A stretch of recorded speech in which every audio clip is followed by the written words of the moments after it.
Christina, you're I muted. just realized. Okay, so thank you so much for bearing with us. Zoom sometimes gives me very hard time with all the things that I'm trying to do at the same time. So this is our agenda for today. I will give you a little overview of the Career Center services and resources. And also, we're going to talk about virtual opportunities. Those three topics will be discussed in length: medical scribing, medical transcription, and contact tracers, specifically for COVID-19. And we have some professionals that you can discuss their work experience with in a Q&A session. So I don't know why I cannot switch my.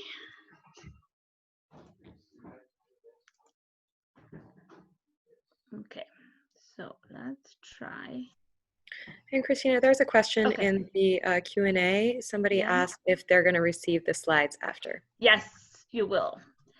You will receive the slides as long as you fill out the survey, because that's the only way I can tell who's attended. So please fill out the survey to receive the slides. But the slides will be sent out right after the webinar or sometime tomorrow. And like I said, the recording will be posted on our UCLA Pre-Health at UCLA Facebook page and Career Center, UCLA Career Center YouTube channel. All right, so hopefully I can switch. Okay, orientation. I don't know how many of you actually know about the Career Center, or how many of you have taken advantage of the Career Center before, but we do exist. We actually have a physical location. Prior to COVID-19, we were on just across the street from the new conference center, just above parking services, and hopefully will return at some point in the near future.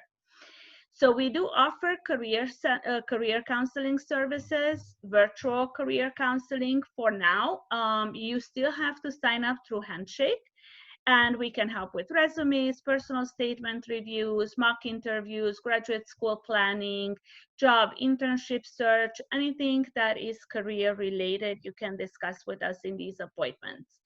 Once you set up an appointment in HANDSHAKE, we always follow up with a Zoom invitation with information on how to access your scheduled Zoom meeting. So usually you receive an email about your HANDSHAKE appointment. The virtual drop-in hours are Tuesdays, Wednesdays, Thursdays from 10 a.m. to 2 p.m. We are not very busy. Of course, they are virtual, but you get to have support in reviewing resumes, cover letters, and also we help with job and internship search. Those are only 15-minute appointments. That's why the topics that we tackle in drop-ins are a little bit limited. So in terms of graduate and graduate school applications, as well as job and internship search, we do offer mock interviews. So whether you're preparing for a mock interview for a job or an internship, or for medical school or any other professional schools, we do help with providing mock interviews. We review personal statements, quite a few lately, since medical school applications are in full bloom, but we review personal statements for other healthcare or pre-health professional schools as well. We have a full schedule of workshops. We offer a wide variety of topics. So please always check HANDSHAKE for most updated information. But and also we try to remind students on the Facebook page as well about upcoming workshops and events. So Career Guide. The Career Guide is a publication that is in print. We usually print it every 2 years, but you can also access it in a PDF format, either through your HANDSHAKE account under Resources, Career Center Resources, or through our Career Center website. And I think it's very useful because it has a lot of great information about job and internship search, resume samples, cover letter samples, and salary negotiations. So a lot of topics are covered in there. We have online resources. So these are fairly new. Our Pre-Health at UCLA website was launched last summer, probably at the same time as the Pre-Health at UCLA Facebook page. And the Pre-Health at UCLA newsletter goes out on a bi-weekly basis when we are during the academic year over the summer. And since we entered this new phase of COVID, we only sent it out on a monthly basis. So in order to receive the Pre-Health newsletter, you have to go to your HANDSHAKE account and choose healthcare as an industry preference. So, and you will be receiving the healthcare newsletter or the Pre-Health newsletter automatically. If you no longer want to, receive the newsletter, you can always opt out. Information sessions are, again, now unfortunately virtual, but technically it's the same concept. Employers, organizations sign up to now a virtual space to get connected to students who might be interested in their opportunities. Usually they provide a nice overview of their company and organization, and also provide information about their existing or potentially upcoming jobs or internship programs. If you would be interested in attending some, again, check HANDSHAKE for updated information and RSVP to learn more about these organizations. Sometimes graduate schools book information sessions as well. So you occasionally will find a medical school to host an info session or some other pre-health programs across the nation.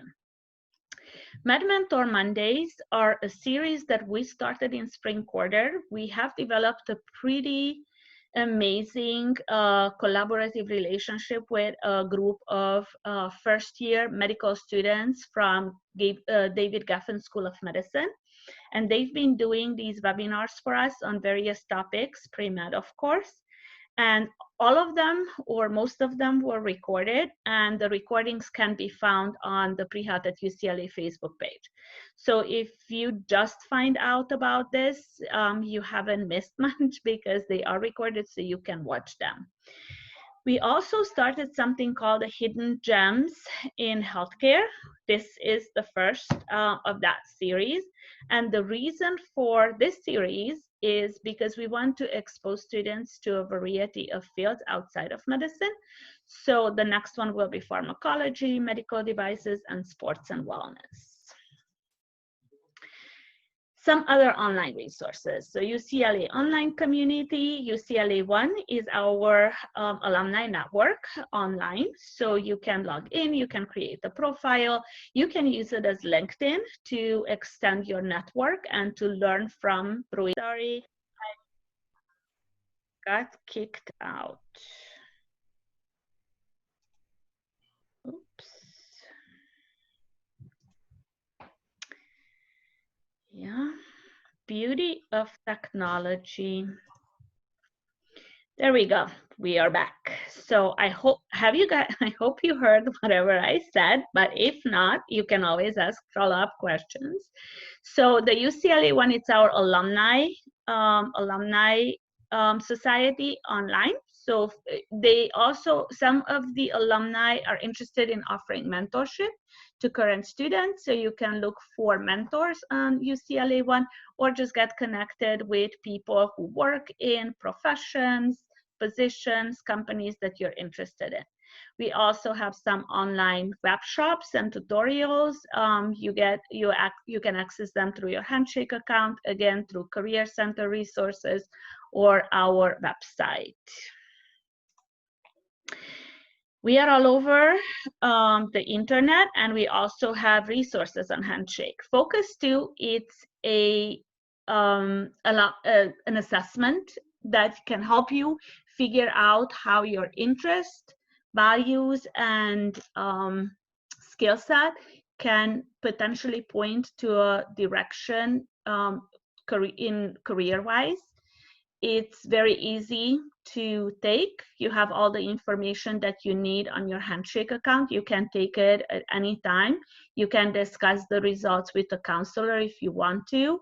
And sometimes when people are undecided, taking an assessment, it could be very helpful. Vault is a resource that we pay for, so you guys can use it in mostly to check, again, to do some career exploration. You can find industry guides, company overviews. It talks about industry trends. They have an internship and job database. It's an amazing resource when you're trying to learn more about a specific field or industry. Going global, it's a helpful tool for those of you who might think about traveling abroad, because you can definitely research any areas around the world where you might like to go volunteer or live, or maybe you're going to study abroad and you want to do something in addition to just studying abroad. So I think going global could be very helpful to understand the region that you're going through, lifestyles, expenses, things like that. Interview Stream is something that we offer. It's a platform that you can practice interview questions. There are over 7,000 general and industry-specific questions that you can choose from, and you can tape yourself. You can share the taping with your mentors, with your counselors. You can retry questions that you're unsure of. And overall, students are very happy with the interview stream when they try to prepare for an interview, and they don't necessarily have time to schedule a mock interview with any of us. And like I said, we are all over the internet. We are Facebook page, we have LinkedIn, Twitter, YouTube, Instagram, you name it, we are there. So follow us, keep up with information about the Career Center. We have a lot of things going on at all times, and we are there to help you with whatever you need in terms of career exploration. And maybe some of you are graduating, and we do have alumni services. So Handshake for alumni, if you graduated in June, you have full access to us until September. Or if you graduate in the summer, you have full access to us in December. So whenever term you graduate, the next term is you can access Career Center services as a full-time student. After that, you kind of have to have a subscription to Handshake to retain access to it, and you still get to attend career fairs, use the Career Center library once we are back on campus, and the membership fee is $30 for UCLA degree holder plus Alumni Association membership. So let's see. All right, so test preps. We do offer both MCAT and GRE practice tests, and we have two for each during the summer. And I'm gonna turn it over to Karen in a minute to talk about the practice test. But before I do that, I also want to mention that we have something called the strategy sessions. And the strategy sessions are technically webinars provided by Karen through Princeton Review to familiarize yourself with these tests, how to prepare for them, how to take them, and some great advice on the resources, for example, Princeton Review offers. So I will give the floor to Karen for now to talk a little bit about Princeton Review. Yeah. Okay, can you all see me and hear me? Can you see me, Christina? Yes. Okay, great.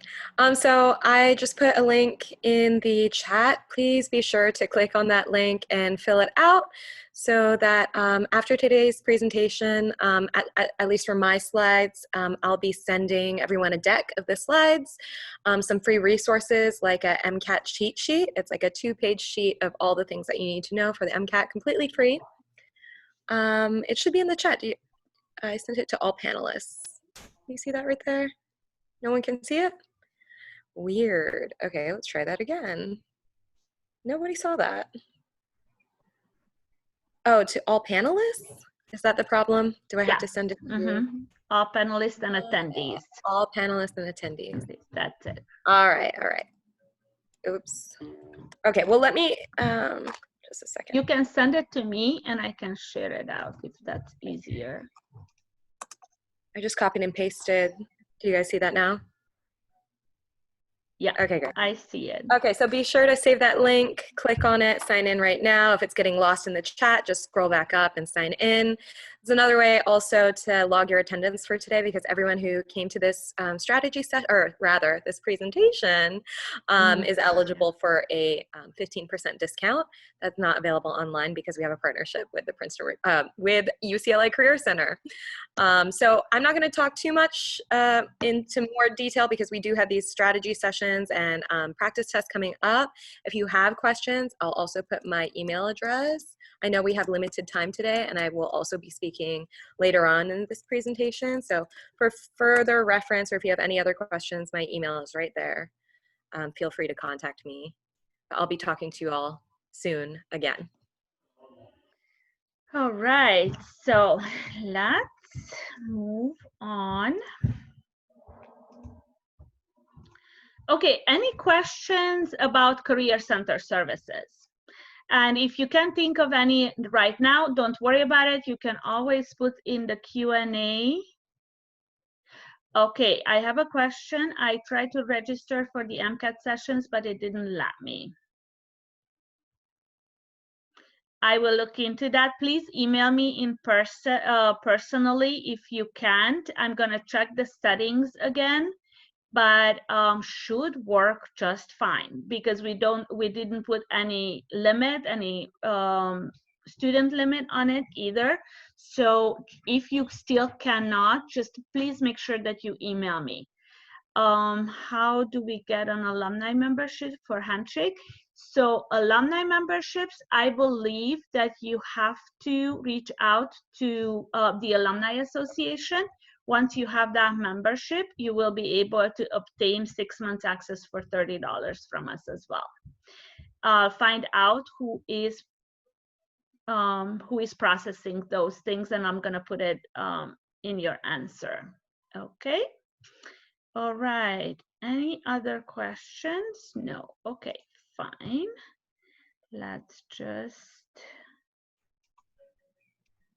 Okay, so now we're going to talk about the virtual opportunities in healthcare. So when I did a search on virtual opportunities, when I tried to put together this presentation or this program to begin with, the 3 main things that kept coming up on all job search sites are medical scribing, medical transcriptionists, and tracers. So this is what I found on medical scribing. A medical scribe specializes in charting physician-patient encounters in real time, such as during medical examination. A virtual scribe listens in real time to the patient visit and enters information into an EMR and as directed by the physician. The scribe is in a remote location using Health Insurance Portability and Accountability Act, a compliant screen sharing technology, in order to navigate the EMR, enter orders, locate labs or studies, order prescriptions, and add coding and billing information. The physician uses a desktop or portable device, mobile phone or tablet, to communicate with the scribe as documentation is entered into the native EMR. So as you can tell, the work is pretty much the same with a lot of technology involved. So, but the good thing is that this is really something that you can keep doing remotely. I know many of you are struggling to find healthcare-related opportunities with the COVID-19 situation. So I strongly suggest to look into the virtual scribing, because every time I looked, there are always opportunities. So the use of medical scribe is becoming more and more prevalent, and there are more and more companies who are doing medical scribing services for healthcare professionals. And while most physicians still use physical scribes, virtual scribe are excellent alternative. And again, because of COVID-19, is becoming more and more common and more popular. Virtual scribes offer the benefits of reduced cost, increased flexibility, and the ability to reduce training time.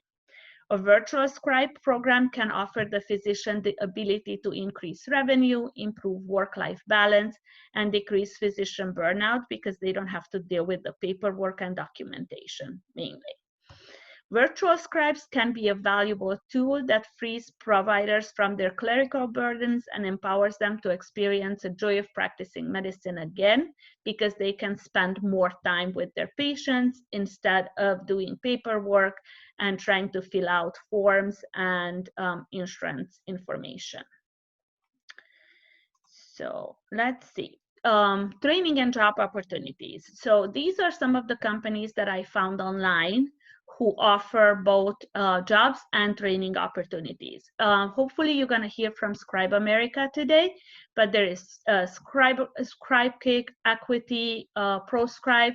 Those are all equally valid sources of jobs and trainings. So I suggest you look into them. Let me see the Q&A. Oh, my email.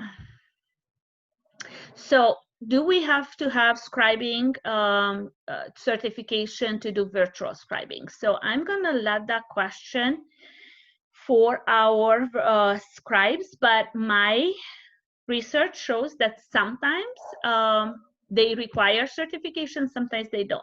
Sometimes they do on-the-job training, so it can go both ways. And yeah, all right, so okay. So the transcriptionist is a little bit different, although there are a lot of similarities between transcriptionist and scribing. So medical transcriptionists, sometimes referred to as healthcare documentation specialists, listen to voice recordings that physicians or other healthcare workers make and convert them into written reports, which means that they don't have to listen in or be present. So they receive materials and they transcribe it the way the doctor or the physician requires them to do. They also may review and edit medical documents created using speech recognition technology. They interpret medical terminology and abbreviations in preparing patients' medical histories, discharge summaries, or other documents. Medical transcriptionists can be found on Occupational Outlook Handbook. You can look it up on this link. But if you just type in Occupational Outlook Handbook into Google, you can get to that document and just find medical transcriptionist, and there is a lot more information there about it. So it has become more common again for medical documents to be prepared using speech recognition technology, in which specialized software automatically prepares an initial draft of report. The transcriptionist then listens to the voice file and reviews the draft for accuracy, because the computers are smart, but not as smart as us just yet. Identifying any errors and editing the report when necessary. Transcriptionists use word processing and other specialized software to prepare the transcripts, as well as medical reference materials when needed. Medical transcriptionists must be familiar with medical terminology, anatomy and physiology, diagnostic procedures, pharmacology, and treatment assessments. Again, sometimes certifications or some previous training is required, but not always. Sometimes you receive training on the job for it. So for training and job opportunities, I found these 3 equity you may have seen on the previous slides. They offer both, and you can, again, medical transcriptionist is something that is fairly commonly found in the job search websites when you look for that. Let me, okay. So contact tracers. This is something new, or probably it's been around. We just never really paid attention until our whole world got turned upside down by COVID-19. But is definitely something that I've been seeing more and more on job search sites. Contact tracing is part of the process of supporting patients and warning contacts of exposure in order to stop chains of transmission. Contact tracers need to quickly locate and talk with patients, assist in arranging for isolation, and work with patients to identify people with whom they have been in close contact and locate them for testing. So the information that I got on contact tracer comes from the cdc.gov website. And again, it's explained in detail why this is so important, but I'm sure just by listening to the news on a daily basis, you kind of get why contact tracers are more and more needed when we are trying to deal with the COVID-19 situation. So contact tracing is a specialized skill. To be done effectively, it requires people with the training, supervision, and access to social and medical support for patients and contacts.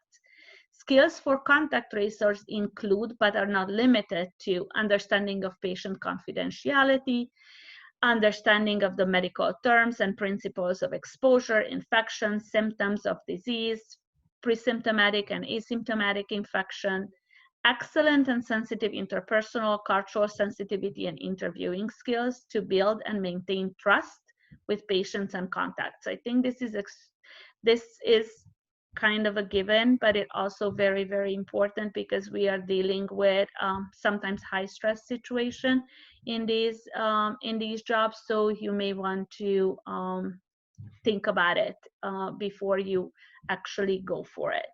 Basic crisis counseling and the ability to confidentially refer patients and contacts to further care if needed. So tips for finding jobs. So when I was searching job search sites, by the way, Indeed is one of my favorite, Indeed.com, but LinkedIn and some others are great. I will be sending a list of job search sites for those of you who signed in today. So, so you can start looking for jobs. And these are the keywords that I've used. Of course, virtual and remote, if you prefer to work in that way. Scribe, medical scribe, virtual scribe, transcriptionist, transcriber, medical documentation sometimes brings up the same thing. Healthcare transcriptionist, contact tracer, COVID-19, public health, contact tracing program, health services assistant, communicable disease investigator. So there are a lot of keywords that will prompt these type of positions. So just vary the keywords until you find what you are looking for. Any questions about the materials covered? Okay, let's see.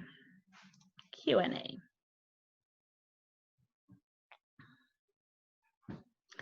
I tried to answer as many questions there as possible, Christina. You did a great job, Karen, because there is none. All right, so can you go back to the slide? Shows to find jobs. Okay, yeah. So for contact tracer. So for contact tracing, I didn't include any job search sites because I looked on several ones. So I looked on Indeed.com, I looked on LinkedIn, I looked on, what else? HANDSHAKE sometimes has them too. So make sure that you look on HANDSHAKE as well. I'm gonna send you a list of job search sites where you can look for these things.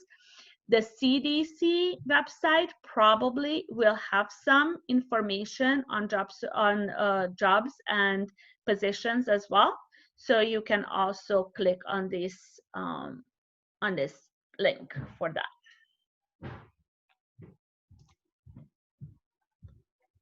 Age limit, I don't think so. I don't think any of these positions have an age limit. I'm sure once maybe 18 years old, you have to maybe be 18-year-old in the contact tracing, since there are confidentiality requirements, but I haven't noticed any age requirements when I was looking through jobs. Okay, it didn't work. Let me find. So I'm gonna look for these. Let's see, does it work for me? Yes, it does. So do you see it? Do you guys see the website? I clicked on the link. Does it show? No, I'm not seeing that screen. Okay, hold on. So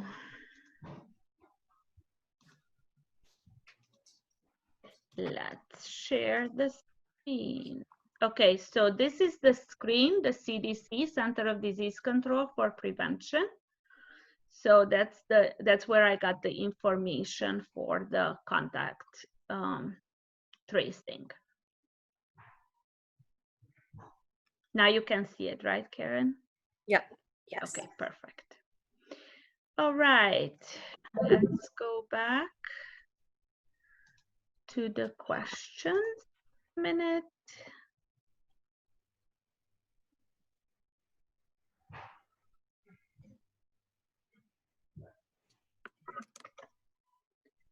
Okay, so many of you have questions for the about scribing positions.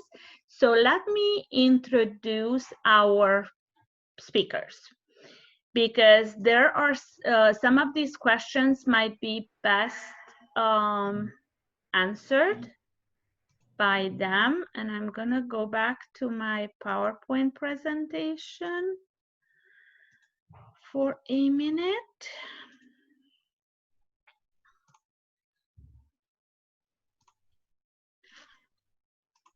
Okay, so our guest speakers. So Jade Bowman, she's an alumna, and she's also doing medical scribing. Karen, who you already met, medical transcriptionist and Princeton review rep, and Casey Temple, talent acquisition manager from Scribe America. So Jade has provided me with some information about herself. Jade, would you mind joining us? Sure, actually, I'm not able to start my video. It says you have to allow it. All right, let's see.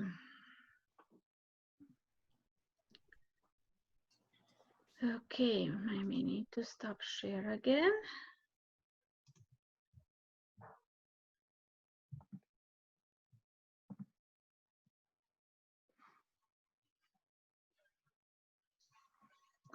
I'm gonna make you a co-host and then you can start the video.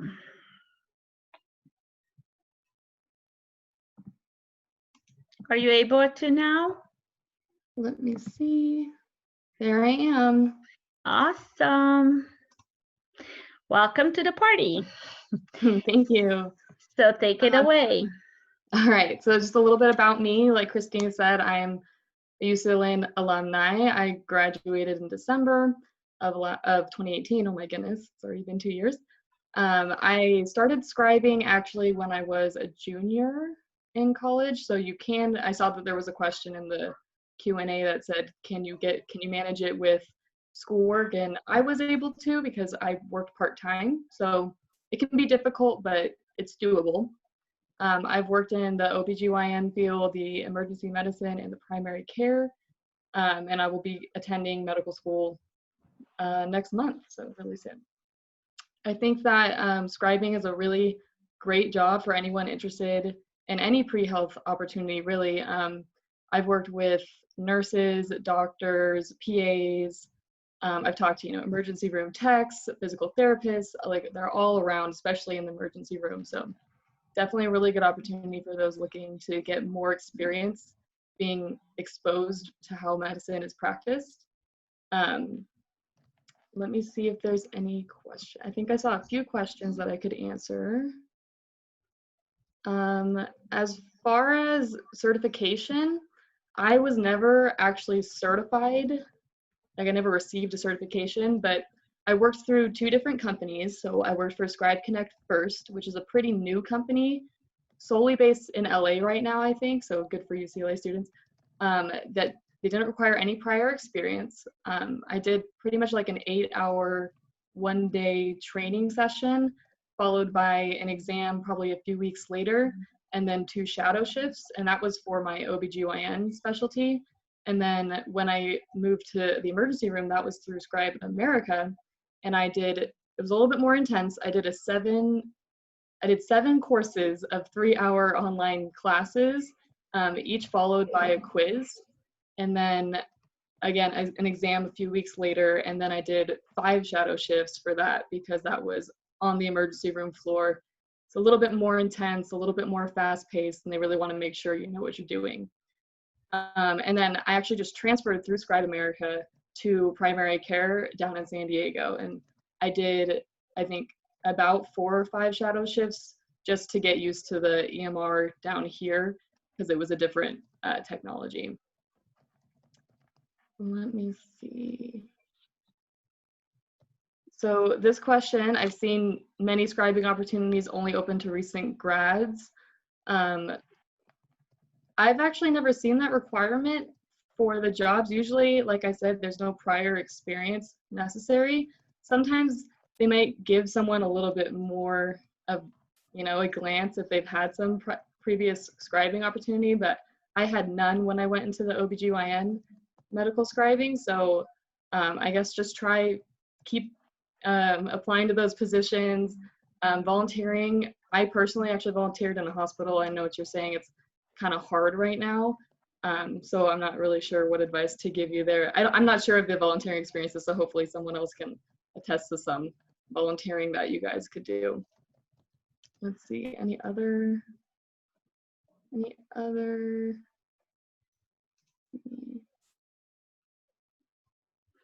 Was I able to pick my departments through Scribe America? You can see okay, so how you apply to Scribe America and how I found the job I was looking for was they kind of have their own little site. When you Google like Scribe America, scribing positions, you can look up positions by which area you're in because they're all over California and even in other states too, if I believe. It's a very, very big company. And so I personally applied to one that was in the LA and like Valley area, and it just happened to be an emergency department. Most of the jobs I know of my friends that have been in Scribe America have been emergency departments. Scribe Connect was just a little different. That one specifically, I think I found through Facebook Marketplace or something like that.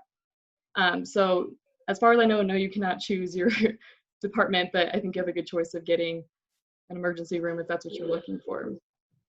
I don't know, Karen, if you have any experience with that. Yeah, no, I have so much to talk about. It's so exciting. Like, I can't wait to talk about it because it's bringing me back. You talking about this is like, because I actually was also a scribe through Scribe America, but it's your show right now, so feel free to keep going. Okay. But I'm just nodding. I'm like, that is so true. I know, I'm looking at you for encouragement.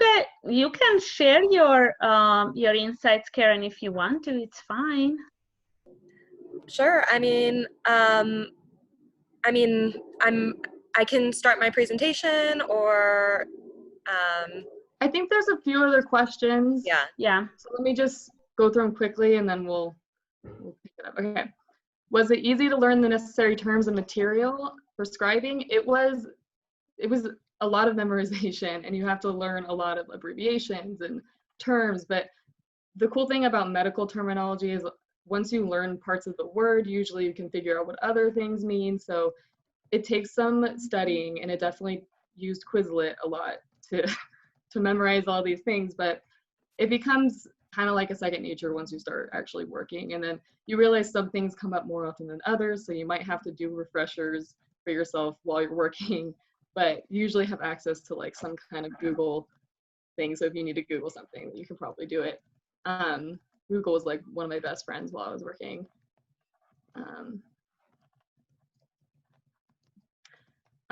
This question says, if I was active in any other work besides scribing during my gap year, and I was not. When I transferred down to San Diego for the primary care, I actually became full-time. So I was working just at that because I had a provider that I worked with every day from 9 to 5 or 8 to 5. So I wasn't, unfortunately, sorry. There is a question. Sorry, what? There is a question through Scribe Connect. Can you pick the specialty you work in? Again, kind of the same answer like I said before. I actually just happened upon this position because someone had posted it. I think I was actually part of a UCLA internships and professions like group or something that someone had created, and the manager at the time had posted something in that group asking for applicants for this specific position. I would assume it's similar to Scribe America, where you apply to a location that's looking for people to scribe, and then you'll kind of figure out what the specialty is. But again, most of the Scribe Connect positions that I was aware of were also in emergency rooms. There was just less locations because they were still new. So it's a great company. I really enjoyed working for them. It's very similar to Scribe America. Somebody also asked that, are there any opportunities for shadowing online?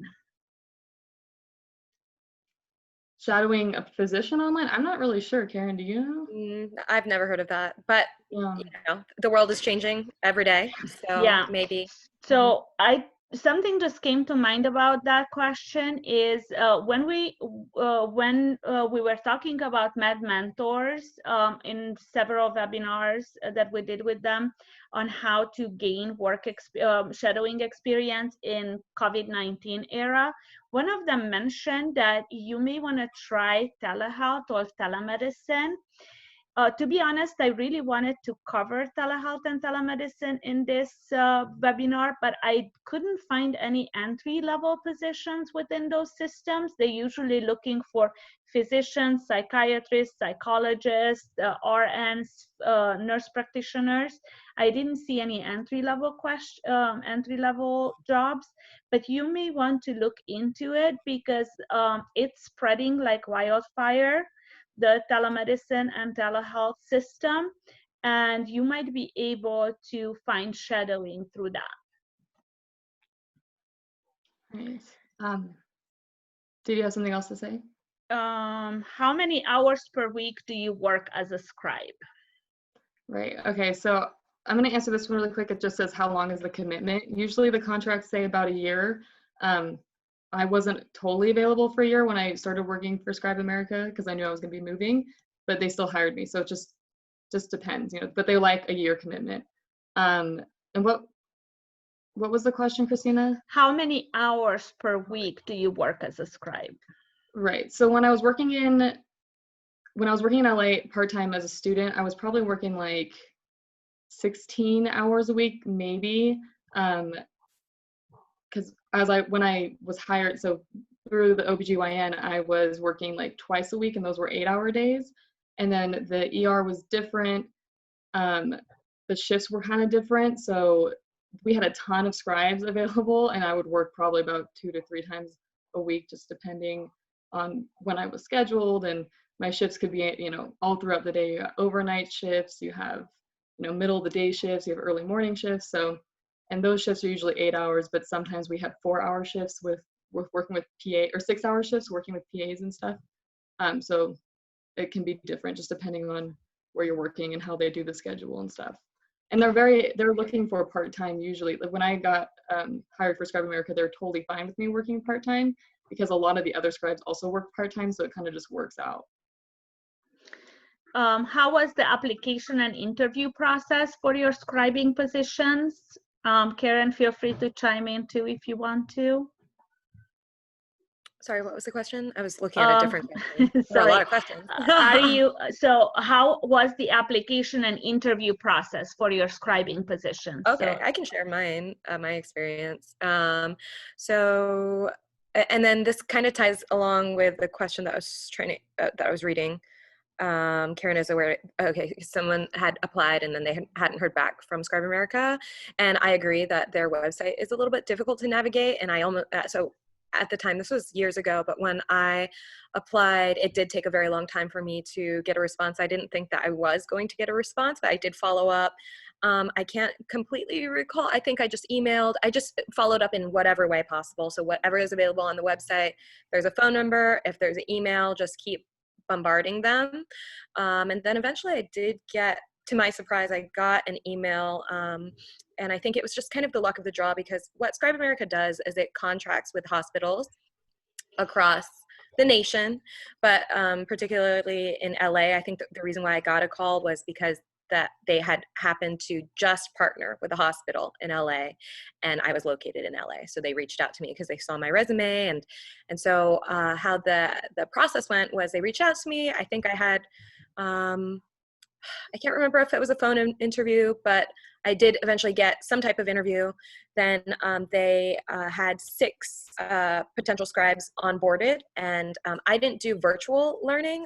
We actually went to a classroom setting, and they had a scribe trainer who had worked for Scribe America, and she had moved up in the company, because you can actually, if you decide that maybe you want to work more in a HR role or administrative role in medicine, maybe you don't want to be a doctor anymore. There are people who go through the Scribe America program, and they realize that this is a good opportunity for them to gain skills in admin.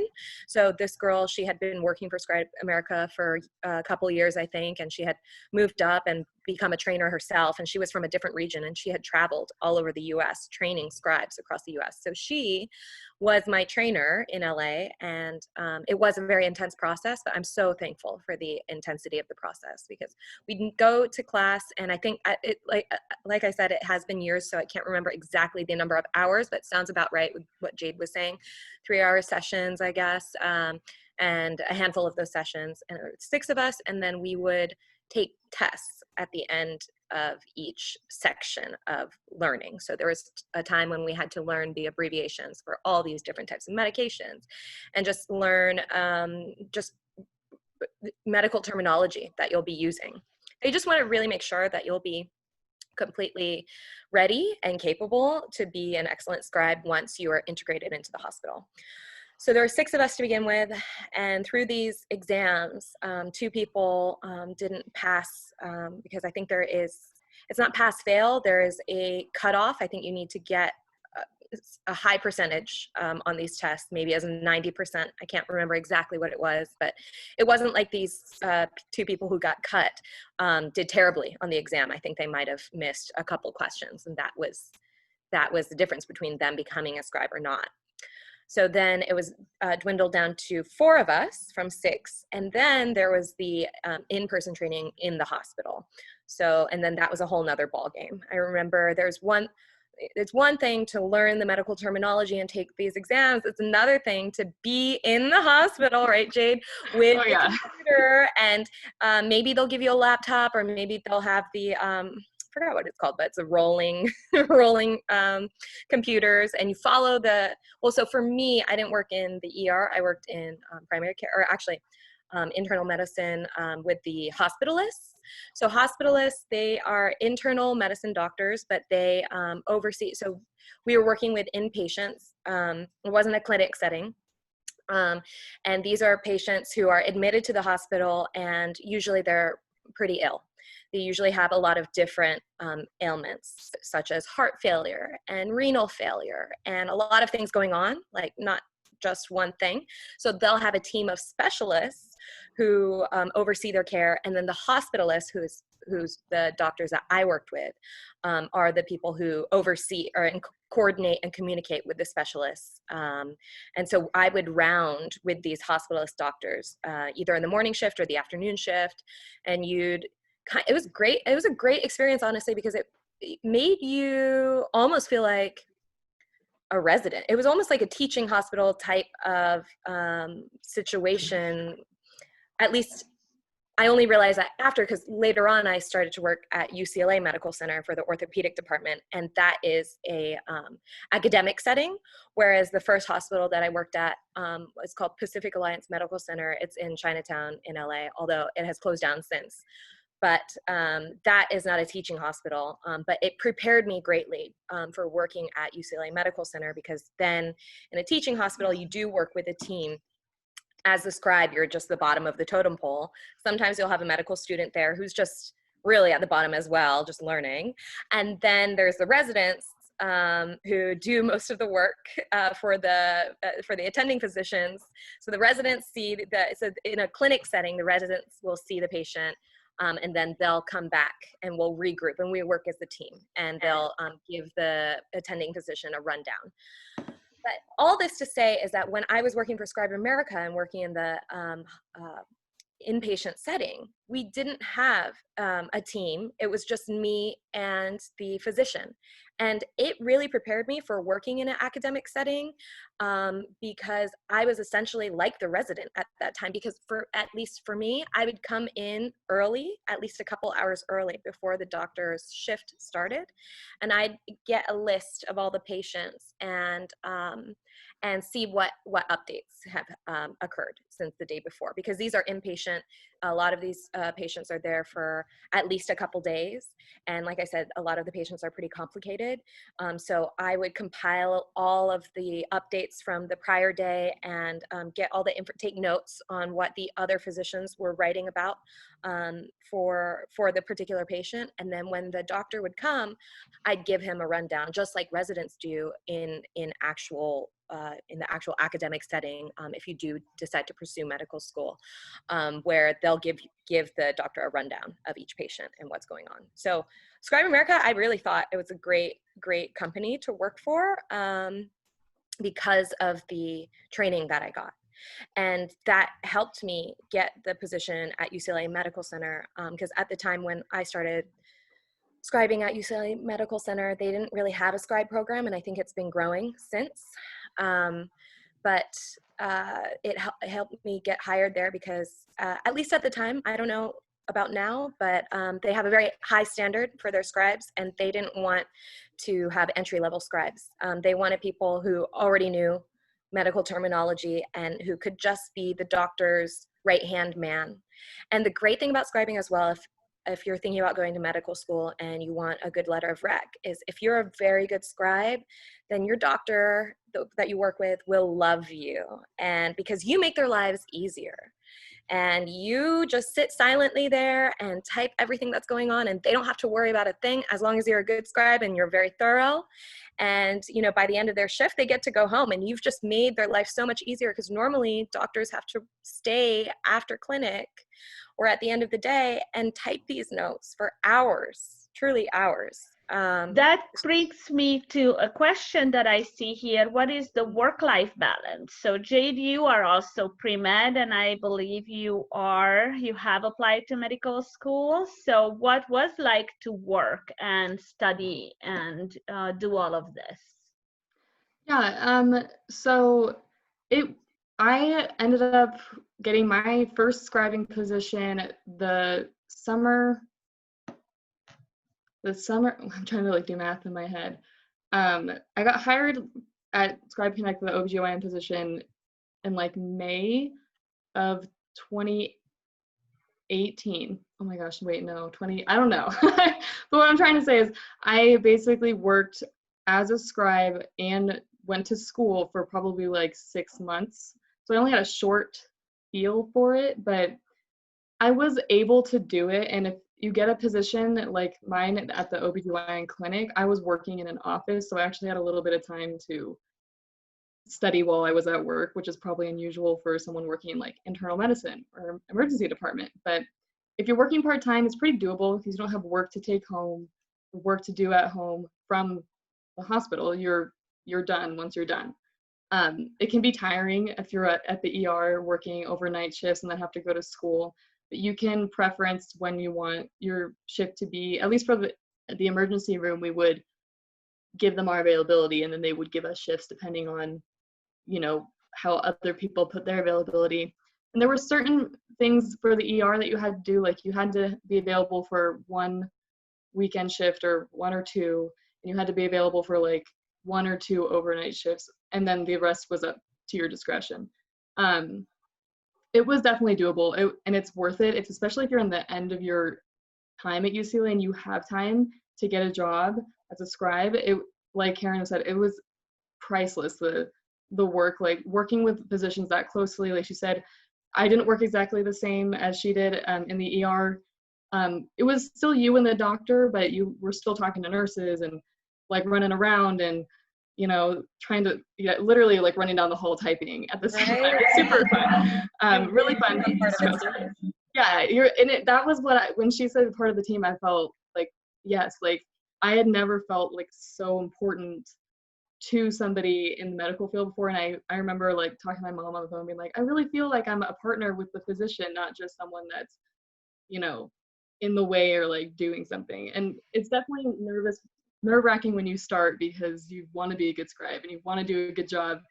And then there's a learning curve, but it's like totally worth it in the end. If you have that availability to do it and you're motivated and determined, it's priceless, and I would highly, highly recommend it. There is a question. There is a question in the chat about, have you received the letter of recommendation from your physician? Yeah, so I unfortunately didn't work in the ER for that long before I had to leave because it took me a long time to train because they were going through a whole system reboot thing. But I did get 2 letters of rec from my OBGYN doctors that I worked with. They were more than happy to write me letters of rec. Like Karen said, if you're a good scribe and you do good work and you help them out, they want to help you. Like doctors want to help you become doctors usually. So as long as you're working with them and you're interacting, then yeah, they're happy to write you one. Very good. And there is one more question in the chat, is how do you make yourself competitive applicant for scribing? Karen, do you want to take that one? Oh, you know what I was doing before, I've had such a interesting journey because I'm not applying to medical. I had applied to medical school. I've just done it all. But at the time when I applied to become a scribe, I had worked as a pharmacy technician for about 6 months. So I did have some background in pharmacy, and that actually did help because I was familiar with a lot of medications, and I actually was a certified pharmacy technician. I had to take a test, like a standardized test at one of those testing centers. So that, you know, if you have some kind of other medical background, I think that certainly helped me stand out when it came to getting an interview for Scribe America. Yeah, so for me, I never had any prior experience being employed in healthcare before. I had been working as a Cope Health Scholar. I don't know if you guys have heard of the program, in downtown LA for about a year probably before I got hired. But I'm not sure how much of a competitive advantage that really gave me because it's a different thing. I was doing patient care, but mostly, you know, answering call lights and helping CNAs sometimes. So not really sure if that gave me a competitive advantage. I'm sure it did, Jade. But yeah, maybe a little bit, probably. But if you have any like volunteer experience like that, or you're, you know, interested in it and you're doing other things, and like I said, there's no prior experience required. So yeah, because they do train you, but I do think it probably does give you some type of a little bit of an edge if you have some sort of background, just being comfortable in that medical environment, in the environment of research. Working If and you have any research, you're like, yeah, something like that. I did want to answer this one because I feel like it's relevant. Someone asked if we were still allowed to work as a scribe through the pandemic. So it changed for me. I was only working for Scribe America for the past year, so you can't actually work for 2 scribe companies at the same time. It's in your contract. I don't know why, but that's the way it is. But I was able to work, so it started in March down in California, so I was able to work. It ended up becoming like telehealth visits, so we would just call patients on the phone, and I would go into the office and just sit next to the doctor and listen and type. So it was very similar. But I know Scribe America does do like virtual scribing. They do audio and they do video. I'm not sure exactly how they set you up or how it works, but it's basically the same thing. You'll do real time, either over the phone or with the video through some kind of, like Christina put, some kind of HIPAA oriented program. So unfortunately I can't speak directly to that experience, but I know it's possible. All Christina, do you right. mind if I share my slides? No, so I'm gonna stop sharing my screen. The only one more thing, I want to do one thing before I do that, because I don't know what happened to Casey. She didn't log in, but she is the talent acquisition manager who's supposed to be on this webinar, but that's her email. Oops, sorry, I messed it up. So that's her email. So if you guys want to take it down and maybe email her with questions about the Scribe America, feel free to do so. And I hope everybody get it. If not, I'm going to put it in the chat too so I'm going to stop sharing my screen, and then Karen, you can take it over and talk about yours. Alrighty, just a second, share. Okay, and let me know when you can see it. We can. Alrighty. Okay, so Christina did make a distinction between medical scribing and medical transcription. Right now, I do medical transcription on the side. So yeah, I'll talk a little bit about that. So I was a former pre-med student. I went to University of Hawaii. I'm actually in Hawaii right now because that's where I'm from. And then after I graduated, I went to LA because I just wanted to explore. After I wasn't really sure if I wanted to be a doctor. I just chose pre-med as a degree at the time. And as you can see, I'm not in medical school now. So I think if you have a gut feeling, maybe trust your gut. But at the same time, I don't regret any of my experiences because they have all led me to where I am now. But at the time, after I had graduated with a degree in bio and pre-med, I wasn't really sure what I wanted to do. So I have a lot of family in LA, and being from Hawaii and having grown up here on the island my entire life, I just couldn't wait to get off the island. And so because I had family in LA, a lot of friends in LA, I just moved there on a whim, sort of. I mean, not with a specific plan, but I knew that I wanted to take a gap year. It ended up being a couple gap years before I applied to medical school, because I think in my heart, I knew that being a doctor, that path wasn't right for me personally. But again, I'm glad that I went down that path. So as I mentioned, I worked as a pharmacy tech at first because I was exploring and I thought maybe I wanted to be a pharmacist. I have a couple family members who are in pharmacy. So I got experience through that.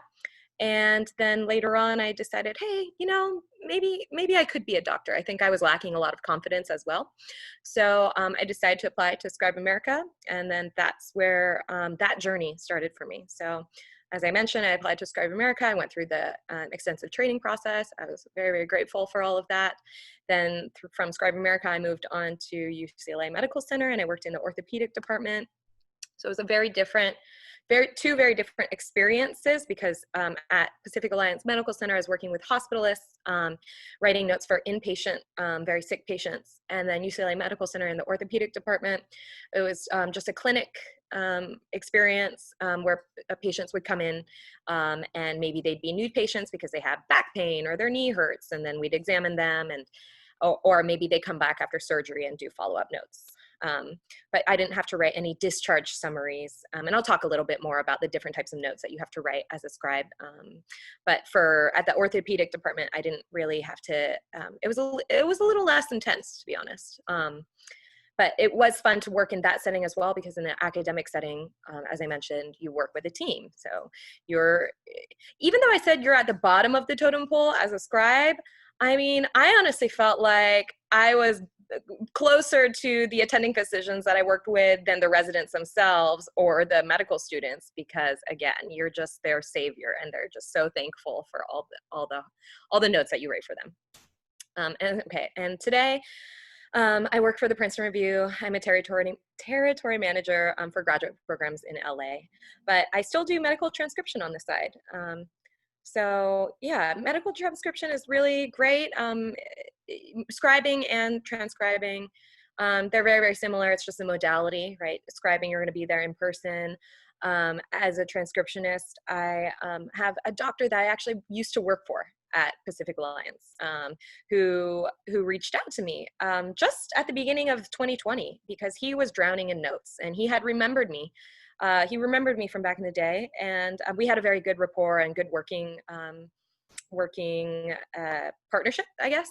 And so he reached out to me and said, "Hey, Karen, I'm drowning in notes. Can you help me out?" And then I was integrated into his hospital system. We're using actually the same EMR, which was basically the medical record system. So all he did was, supply me with the laptop and all the tools that I needed. And because he knew that I was a good scribe and that I was well trained, he could trust me with writing these notes for him. So basically, he gives me a rundown every day, and then I write the notes for him. It's great because it's super flexible. And on top of that, it is important work. So that's kind of what this slide is about, right? You really are making a difference in not only the doctor's life by helping him or her out, but you're also making a difference in patients' lives because since you're freeing up time for the doctors to focus on the patient, you're allowing them to focus on the patients and not on these notes, which honestly are very time consuming. And then on top of that, the work itself, the notes, the transcribing itself is really important in laying a foundation in a patient's medical history.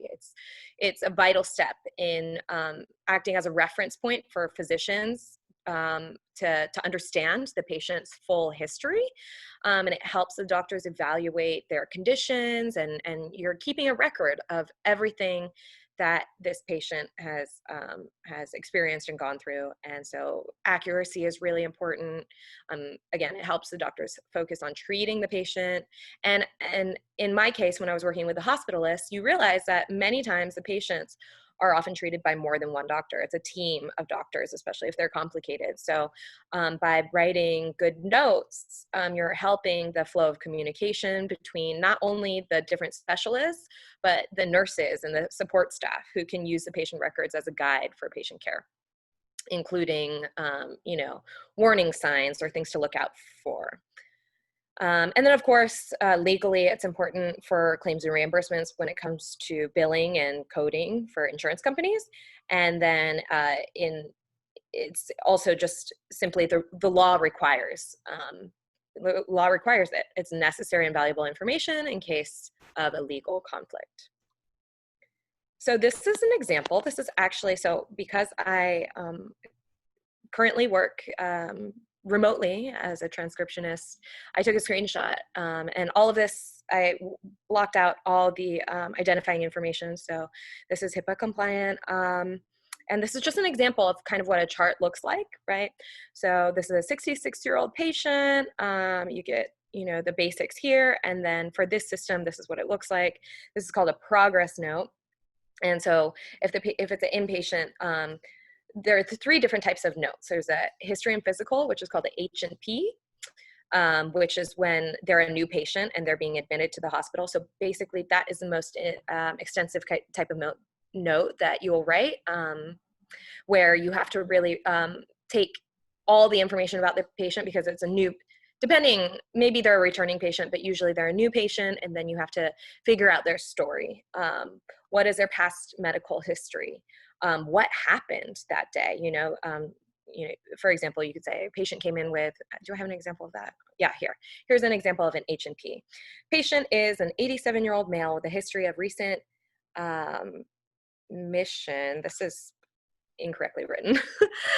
An history of hypertension, diabetes, who is at home. And so this is just kind of an example of the story that you're going to write. And then that's admitting diagnosis. And then later on, if they're there for several days, then you'll write a progress note, which is like on this page. And then the last type of note, which I don't have an example of, would be a discharge summary. So a discharge summary is also a very lengthy and extensive type of note where you write their whole story from beginning to end, and then what happened throughout their hospital course, and then what future plans are. They're being discharged today with instructions for outpatient follow-up with the cardiologist, and all this terminology and the way that you speak and the way that doctors write, through the job, you'll become accustomed to that way of speaking and talking. And then here, even in this slide, you can see cough and SOB. What is SOB? Well, once you become a scribe, you'll know these little abbreviations. SOB is shortness of breath, right? And I think this patient actually has COVID. Yeah, we're actually getting a lot of COVID positive pneumonia patients right now. Does anyone have questions at this point before I go on? So while I'm waiting for questions, a little thing about how my setup is for medical transcription is the doctor that I work for, he pays me per note. So it can actually be quite a lucrative side hustle, I guess you could call it. For example, for a H&P, history and physical, he'll pay me $15 per note because it is very lengthy and you really have to write a story. It takes time to write these things, and especially if you want to write them well, right? So $15 per history and physical, $5 per progress note, because usually there's not much that changes day to day. You just add, any updates. It takes less than 30 minutes, usually 15 minutes or less. And then a discharge summary, he'll pay me $10 per note. And it's very flexible, depending on the day, you can make good money. So I know that's something that is on the top of college students' minds. And when I was working for Scribe America, I believe I was paid at an hourly wage. Not very well, but again, the training and the experience that I got was more than worth it. I think I was probably paid at minimum wage, but then they give you long hours. And then with UCLA Medical Center, they paid me a little better, but that was because I had prior experience, so they're willing to pay more. I think it was maybe like $20 an hour at UCLA. I noticed there's a lot of questions in the chat. So there is a question about average salary as a scribe. Right. So about $15 to $20 an hour, whatever the minimum wage is, to up to $20 an hour for a company like Scribe America or UCLA Medical Center. At least that was my experience for the pay. And then there is also how fast should the typing speed be? Yep, typing is really important. So another thing it brings to mind when someone was asking, oh, what can make you stand out? Well, skills that you need as a scribe are being able to be a fast typer, also a good writer, to be able to really create a good story you just need to have good English skills, basically, because people are reading these notes, and especially for insurance companies or for legal matters, having as detailed of a story as possible is very important. The next question is, how do you recommend finding a transcription job? Well, for me, it was I just got lucky. I didn't seek it out. I actually have a full-time job, so I wasn't really looking to add more to my plate. I am very busy with this extra job that I took on at the beginning of the year, but because of the flexibility and the setup that we have, I felt that it was worth it. What is the difference between scribe and transcription? Well, scribing would be in person, right? So you're actually there with the doctor.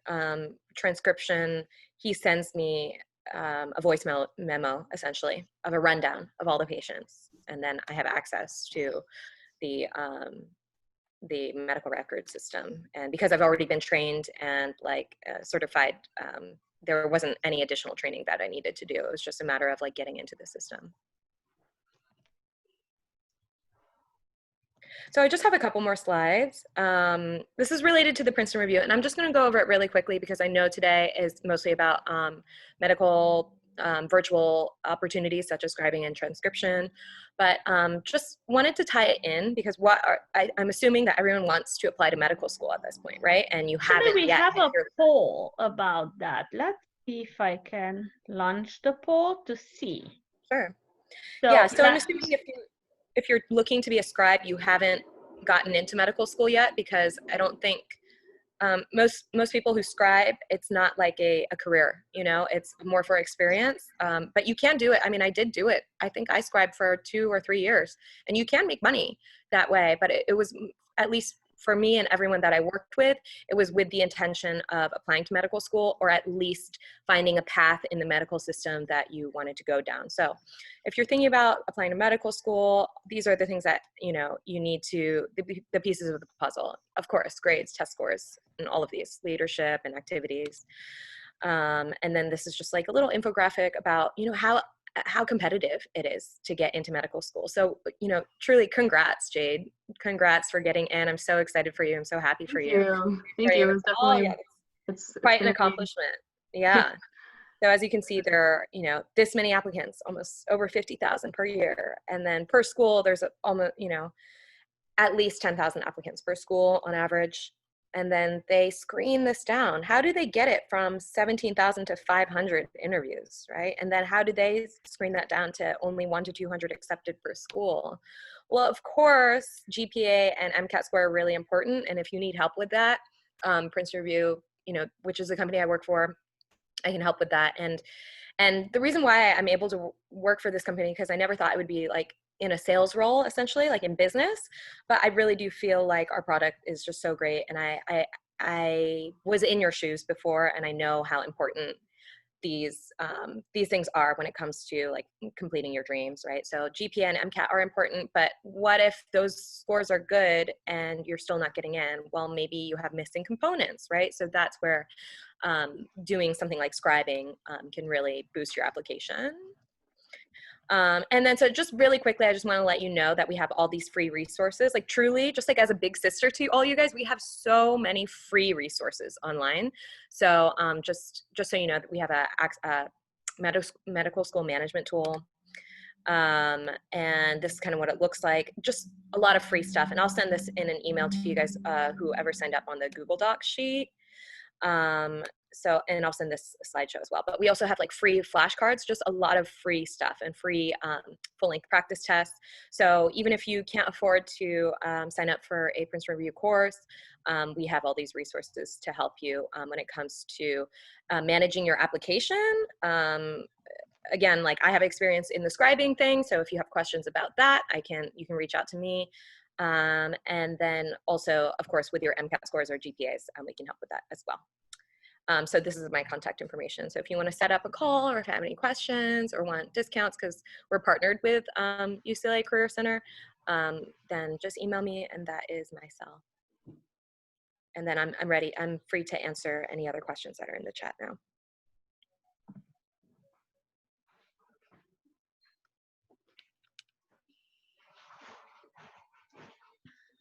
It looks like Casey is here.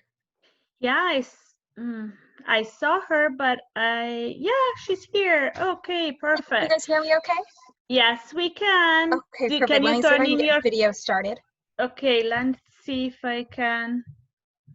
I'll make you a co-host, and then you can turn your camera on too. Did that work? Can you guys see me okay? Yes, hi Casey, Okay, thanks for joining us. Thank you. Sorry for the technical difficulties. No worries, we had a couple even before yours. So would you mind introducing yourself and tell us a little bit about Scribe for America? Yeah, absolutely. So hi, everybody. Nice to meet you. My name is Casey Temple. I am a talent acquisition manager with Scribe America.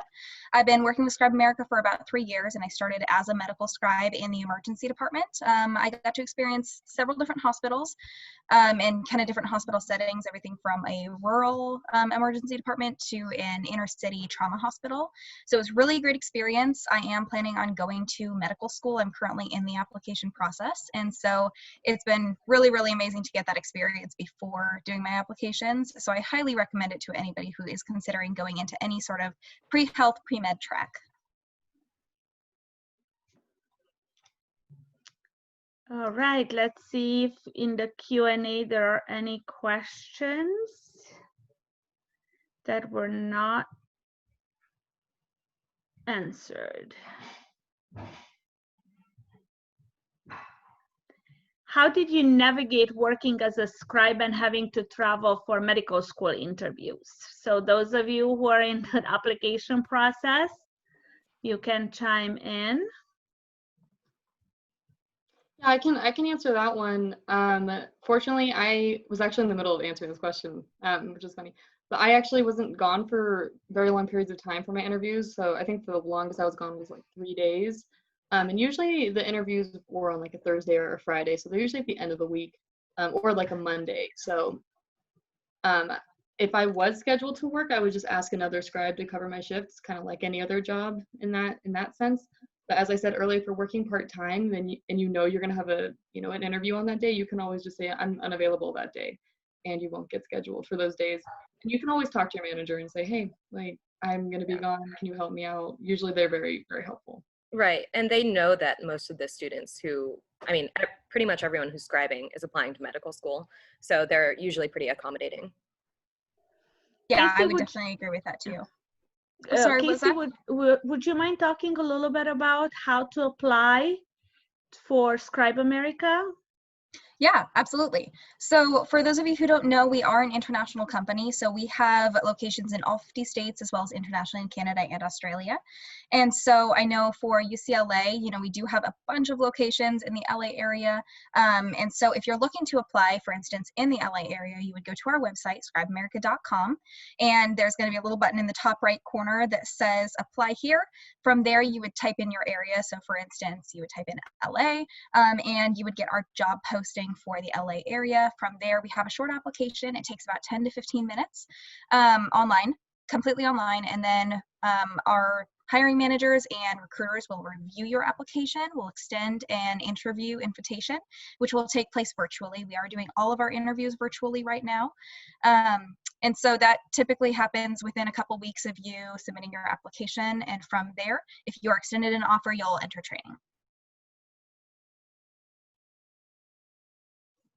Then so there is also a question of how long is the scribing training usually, and is it self-paced?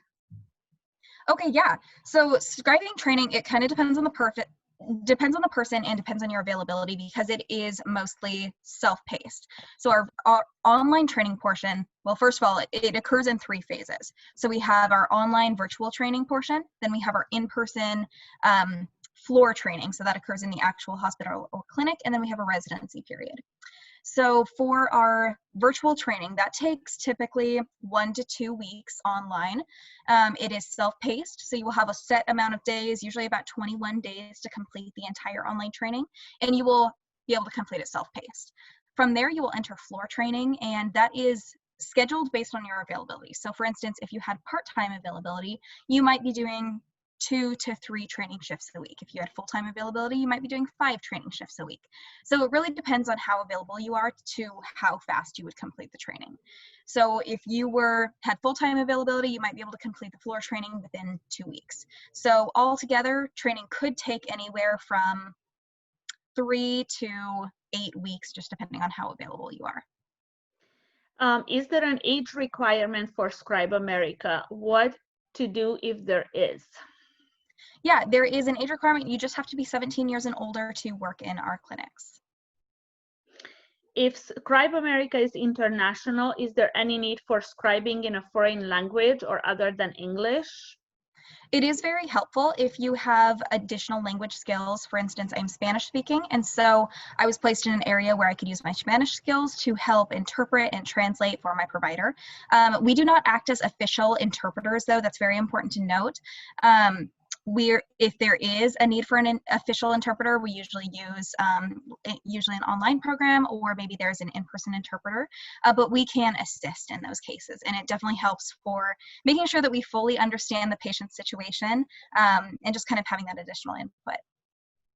There is a specific question of someone saying that they are currently working for Scribe America, and is there an opportunity to switch or add sites? But that might be a good question for everyone.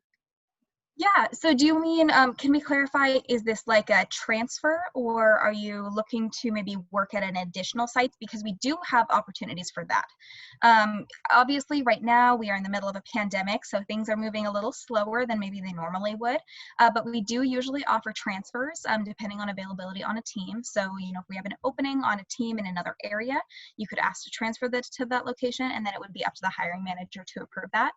We also are expanding regularly. We are a really rapidly growing company, and so we do usually add sites in a lot of areas, and so there may be opportunities for you to cross-train into another specialty if you're interested in something like that.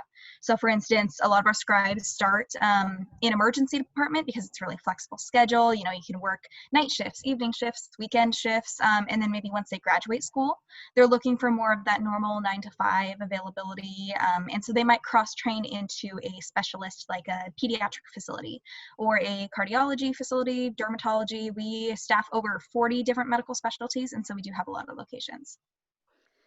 Next question, how does applying for a virtual scribing position work? So our virtual scribing position is run through our program called Telescribe. And so if there's anybody interested in applying to Telescribe, they would apply to that separate job site. And then it just, whether or not they are hired, kind of depends on their location and their availability for Telescribe positions. But if anybody is interested, I'd be happy to take their contact information and I can pass it along to our Telescribe team.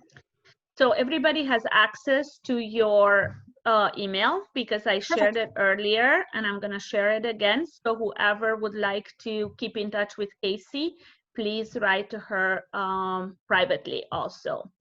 And I am one more. So I know we are a little bit over with our time, but I'm gonna just go down the list very quickly and see if there is, oh, somebody says that, do you suggest if we apply to Scribe America, what do you suggest we do if we applied and we haven't heard yet? We definitely reach out to a hiring manager if you have a contact like that. If you don't have a contact of someone that you've heard back from yet, please feel free to reach out to me and I will forward you along to our appropriate hiring manager, keeping in mind that some of our response times have been a bit delayed. I think the whole nation is experiencing delays, especially when it comes to hiring because of the coronavirus pandemic. So just know that we are experiencing some delays in our application screening and processing time, and just to allow an additional, couple weeks of patience just to let us fulfill those needs.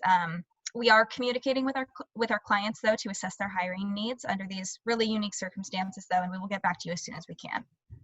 Is in-person training still occurring? It is, but we are taking additional precautions. Just like any of our other providers, our scribes are given, the safety equipment, the PPE.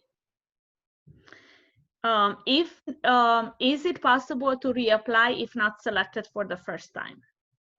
Yes, we do accept reapplicants. And that's especially important because oftentimes these positions, especially in the LA area, can be really competitive. And so even if we don't have a position for you right when you apply, we can either put you on a wait list or you can apply again in the future when you are available. Is in-person scribing is still happening as well? It is, yes. All right. So I think we got through most of the questions. There is one that's very specific to you, Casey. What do you do as a talent acquisition manager? Yeah, great question. So I got into talent acquisition. So for those of you who don't know, talent acquisition is recruitment. It's just a very specific department to coordinate the acquisition of talent. So we basically go out and we find people to fill the positions that we need. So most of what I do is finding people who would make great scribes. But I got into talent acquisition through recruiting because I started as a medical scribe. I mentioned I scribed for about 2 years in the emergency department and I loved scribing. So I was always talking about it with other people. And so my manager noticed that and started sending me to recruitment fairs because I had this like perfect elevator pitch down. And so it really ended up just loving talking to people about what I do. I had such a great experience, and so I love being able to share that and hopefully influence somebody else's journey into medicine. And so ended up becoming a recruiting coordinator through that, and then eventually was promoted to a talent acquisition manager, and so I now manage a team of recruiters.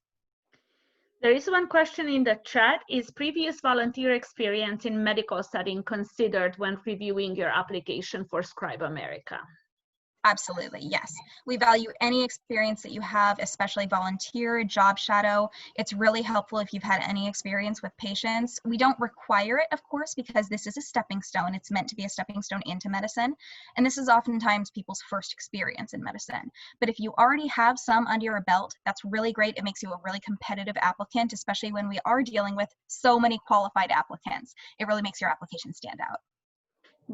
Do you mind sharing how much do scribes earn hourly through Scribe America? Yeah, absolutely. So it does vary depending on the area.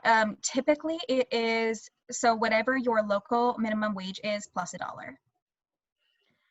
And then we also have some additional like variations based on area and based on healthcare system. Okay, 2 more questions. For talent acquisition, which kind of video conference platforms do you use? I'm just a little worried seeing that talent acquisition staff can have issues with Zoom as seen today. Yeah, definitely. So we use Google Meets. We use G Suite. And so for those of you who are familiar, Google Meets, Google Hangouts is a platform that's really easy to use. Any email can use it.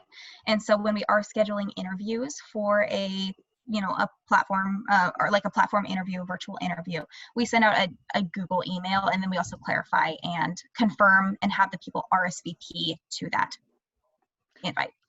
Do you have any tips or advice for application? I guess just what I was kind of talking about earlier, it definitely helps if you can stand out through any past experience that you've done. Really helpful if you have any sort of, even if it's just like maybe caring for a sick family member. It shows that you've been exposed to an environment, in a medical environment. Shows that you can handle, being around illness.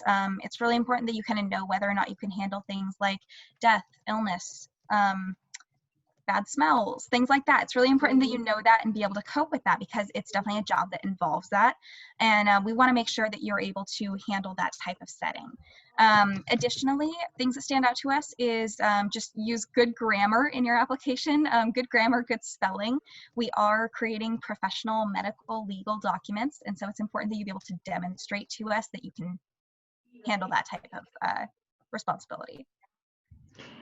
Thank you everyone for being here. I know we are a little bit over the time limit. If you don't mind putting your personal email in case some of our attendees would like to reach you in the chat, I would really appreciate it. And I will share it if you give me permission to share your email in the follow-up email for the attendees. And again, thank you very, very much for sharing your experience, your knowledge, information about Scribe America. And I really hope that our attendees found the webinar helpful and useful information in there. So, and please join us for upcoming events and upcoming webinars, and check out Pre-Health at UCLA website, Pre-Health at UCLA Facebook page, and sign up for the Pre-Health newsletter. All right, so thank you again. I'm gonna stop recording.